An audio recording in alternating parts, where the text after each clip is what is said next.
There's a terrifying story about a wind that's said to call people's names and then take them away.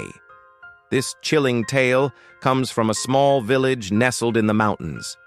The villagers lived simple lives, far from the noise and the fury of the world. But their tranquility was shattered one day when a ferocious storm rolled into the valley. The wind howled like a hungry wolf, shaking the very foundations of their homes. And then, as if searching for someone, it began to call out names.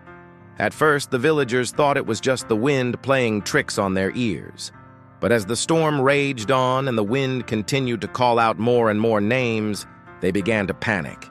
One by one, the villagers went missing. Some were out gathering firewood when the wind snatched them away.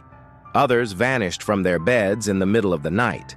All that was left behind was the sound of the wind and their empty footprints in the mud.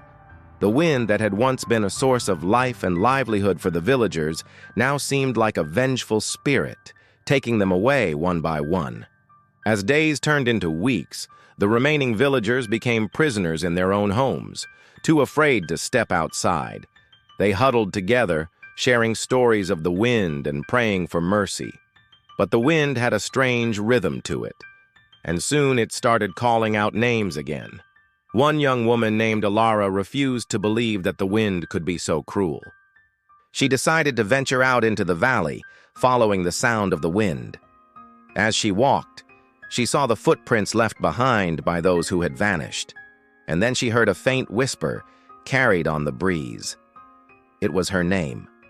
Ilara turned and ran, but it was too late.